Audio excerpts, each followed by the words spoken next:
Welcome everyone to another unboxing video. This time we are going to take a look at Rise of the True Dragons structure deck. So this one here, first edition, as you can see. Now one thing I want to mention about this one in particular is that it is in fact one of the more pricier ones. At least one of the pricier ones that's not an old deck. Really old ones like 2007 and before are pretty expensive. For the most part, some of them are like $70, a few are over $100. But this one, it's not one of those, obviously an old one, but it's still pretty pricey, kind of like Structure Deck Merrick. This one goes for approximately $40-ish if you try to get a first edition, so it's a little bit more on the expensive side, so yeah, just letting you know about that. So anyway, let's go ahead and just take a quick look at it on the very back side. And that right there's the list. So part of the reason why it's expensive is because it honestly has a really amazing set of cards, a great lineup of monsters and stuff. Great for dragon support, but not just dragon support, just great cards in general. Let's go ahead and take a look at this by, opening it up. So let's do this. So if we, let's see, take a look at the, well actually I'm gonna have to get rid of it first, of course. Take a look at this. Alright, so I think it's actually backwards. So Pendulums, as you can see, it's not Master Rule 4 because it's first edition and it came out before Master Rule 4 was released and announced. On the back side, I don't know why I closed it. The left side is the tips, which I'm going to go ahead and skip. And on the right side, power up your packs, where they're recommending Shining Victories, Breakers of Shadow, Dragons of Legend Unleash, and then tips and strategies targeting. Okay? Interesting. And then we got this going here. This is the beginner's guide, which I do not need to go over, but there it is. And then lastly, here's the cards. So let's go ahead and see where that is. I actually don't see it anywhere. That is interesting to me. Yeah, oh my god, it doesn't exist in this one. So what I have to do, wait, no, I see it. It's actually just designed a little different. Kind of like that, and then, yeah, that's very odd. Not very common to see that in decks. Usually they just seal it a little bit differently and they just put that little thing that you can just kind of rip around, if that makes any sense. Anyway, this here's an expensive and pricey deck, pricey set here, so let's see what we got. ARKBRAVE Dragon. If this card is special summoned from the graveyard, you can banish as many face of spell or trap cards your opponent controls as possible. And if you do, this card gains 200 attack and defense for each card banished. Once per turn during the standby phase, if this card is in the graveyard, because it was sent their last turn, you can target one level 7 or 8 dragon type monster in your graveyard except ARKBRAVE Dragon, special summoning. Well, that's an intriguing card there and a very intriguing effect, I must say. So I'm going to go ahead and put that one right there. Okay.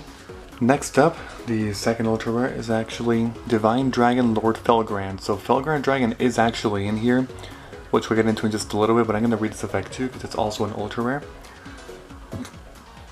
So, if this card is special summoned from the graveyard, you can target one monster your opponent controls or in their graveyard, banish it, and if you do, this card gains attack and defense equal to the banished monster's original level / rank times 100. If this card destroys an opponent's monster by battle, you can target one level 7 or 8 dragon type monster in the graveyard, except itself, special summon it to your field. Damn. Okay. As you can see, it's some very powerful effects.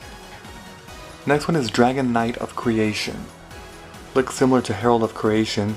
I think that's kind of the joke about that, I'm pretty sure.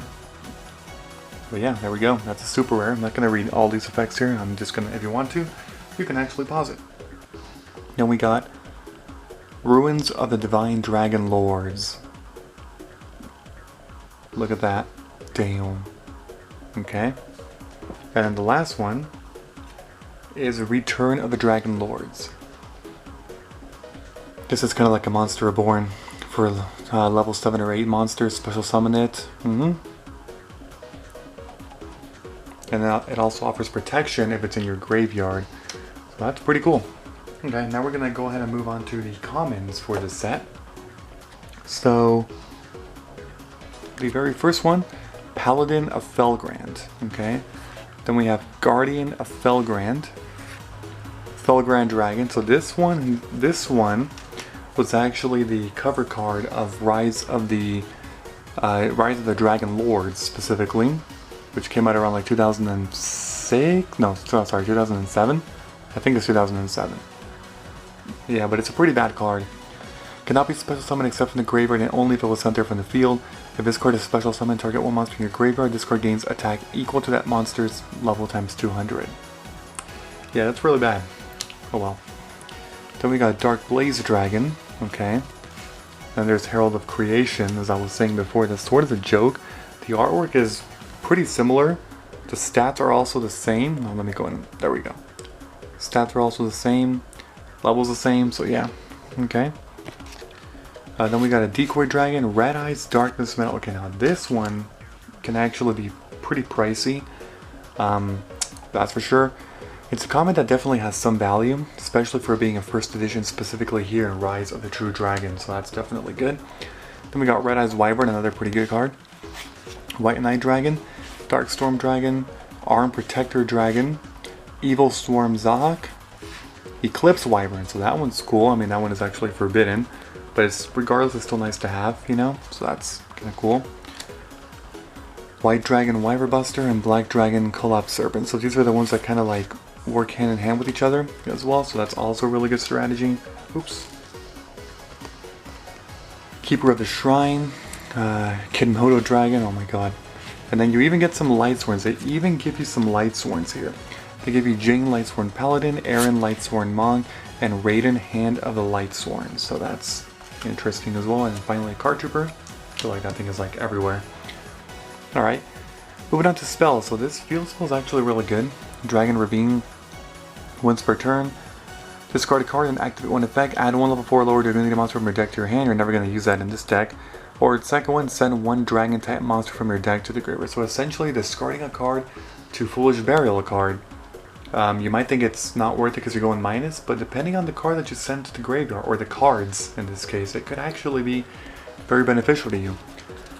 A Wingbeat of Giant Dragon, Trade-In, that's obviously a really good target for, you know, level 8 decks. Foolish Burial, Hand Destruction, Rhoda, Warrior String Alive, Charge of the Light Brigade, and then Terraforming. A lot of really good cards. I mean, these two are searchers, which is great. This one is not as great, but it's cool regardless. You actually got another searcher there, Rhoda. Foolish Burial and Dragon Ravine work in similar ways. Trade-In is a draw card. Hand Destruction also sends things to the graveyard and makes you draw. So you can kind of see this here. The whole goal is to send stuff to the graveyard and, you know, work from the graveyard. That's one of its primary, I guess, strategies. Dragon's Rebirth, Burst Breath, Needlebug Nest. This one actually mills 5 cards from your own deck to the graveyard. Breakthrough Skill, Call of the Haunted, and Oasis of Dragon Souls. So those are the trap cards. And then lastly, Dragon Lore Token. So you do get 1 token from here, so that's pretty useful, right? Yeah. So that right there is a deck. As you can see, it's definitely intriguing in so many ways, and it's really cool that they do give you a lot of different, like a big wide variety of not only dragons but other cards as well that are useful. They even put a couple Lightsworns in there. Always nice to have cards like Red Eyes Darkness Metal Dragon and Eclipse Wyvern, Red Eyes Wyvern. Yeah, really useful, and that's why the deck is actually worth a lot, or that's part of the reason, because it is actually pretty valuable in terms of what it can offer you. So, if you haven't done so already, make sure to leave a like, comment, and subscribe, and as always, I will see you all in the next one. Bye-bye everyone, have a great and of course a fantastic day.